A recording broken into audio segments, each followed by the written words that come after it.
Hello guys, আসসালামু আলাইকুম। আপনারা সবাই কেমন আছেন? আশা করি সবাই ভালো আছেন, আমিও ভালো আছি। এসে পড়লাম আমাদের ছাদে। এই তো একটা জারলি কবুতর এসে পড়ছে। আয় আয় আয় আয়, কবুতরকে আদার খাওয়াতে এসে পড়লাম। আয় আয় আয় আয় আয় আয়, সবাই খা আদার, খা, তুইও খা।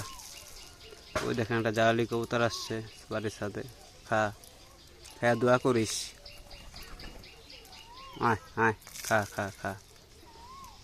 একটা বাচ্চা কবুতর, বাচ্চা, বেশি বয়স হইব না। জারলি কবুতরের বাচ্চাটার প্রায় মাসখানিক হইব বয়স। ক্ষুদা তার না এসে বসছে আমার ছাদে আদার খাইতে। খা, খায়া দোয়া করে যা।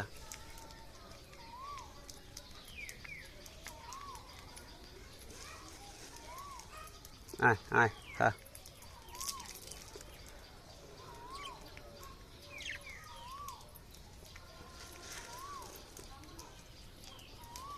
কবুতরের বাচ্চাটা কি ধরবো? না, থাক, ধরা দরকার নাই। প্রাকৃতিকভাবে এটা বড় হোক, প্রাকৃতিকভাবে থাক। আমার ওই কবুতরটা জালালি কবুতরের মতো লাগে, কিন্তু এটা জালালি কবুতর না, এটা হলো রেসার মাদি। ওই জন্য একটা নর পাই না এরকম ভালো, তার জন্য আনতে পারি না। তাহলে একটা নর আনতে হবে ওর জন্য, কিন্তু ভালো রেস করে। খা খা, আয় আয়, খা খা খা খা, খাইয়া দোয়া কর। ওই যারা কবুতর গেছে ডিম দিতে। Hello guys,